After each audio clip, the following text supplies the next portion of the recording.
एक बात बताओ, अगर स्वर्ग नर्क कोई ज्योग्राफिक लोकेशन नहीं है तो यमराज कहाँ रहते हैं? वहीं जहाँ मृत्यु रहती है। मृत्यु की कोई लोकेशन होती है क्या? वो तो एग्जिस्टेंस का एक प्रिंसिपल है। इम्प्रेसिव। और ग्रेविटी कहाँ रहती है? हर उस चीज में जिसमें मास या वजन होता है। कैसी दिखती है? वो कोई टैंजिबल ऑब्जेक्ट थोड़ी ना है, लॉ ऑफ नेचर है। और यमराज क्या है? मृत्यु के देवता। और अगर मैं कहूँ कि उनका मृत्यु से कोई ज्यादा लेना देना नहीं है तो? पागल हो, गरुड़ पुराण नहीं पढ़ा? फिर से शब्दों पे अटक गई। चलो, अगर शब्दों की दहलीज पे ही भजन करना है तो कम से कम यम शब्द का अर्थ तो पढ़ लेती। मतलब? यम का अर्थ है नियम, संयम। कोई बत्ती जली? नहीं। 2 शब्दों से बने हैं यमराज।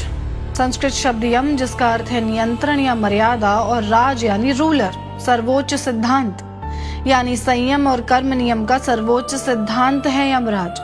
प्रकृति का अटल नियम है यमराज। कौन सा नियम? कि जो जन्मा है वो बदलेगा, जो बना है वो बिखरेगा, और जो अपने आप को शरीर मानता है वो मृत्यु भी अनुभव करेगा। मतलब यमराज भी रियल नहीं है? एक तो तुम्हारा रियलिटी का डेफिनेशन बड़ा अजीब है। अगर ग्रेविटी बिना देखे रियल हो सकती है, हर चीज पर अपना इफेक्ट एग्जीक्यूट कर सकती है, तो यमराज का एक कैरिकेचरिश एग्जिस्टेंस होना क्यों जरूरी है? जरूरत तो मेटाफिजिकल यमराज को भैंसे की भी नहीं है। वो क्यों फिर?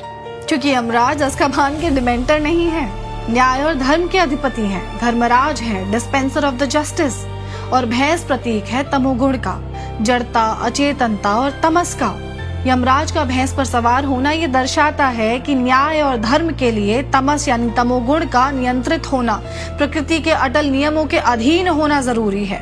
और यमदूत? तुम्हारी हर सांस, हर सफेद बाल, हर झुर्री, हर वो बीतता हुआ पल जो मोह और अचेतनता की नागपाश में बांधकर तुम्हें धीरे धीरे अंतिम सत्य यानी मृत्यु की ओर एस्कॉर्ट कर रहा है। पर मैं तो ब्रह्म हूँ, अहम ब्रह्मास्मि, मर कैसे सकती हूँ? ब्रह्म हो या भ्रम हो?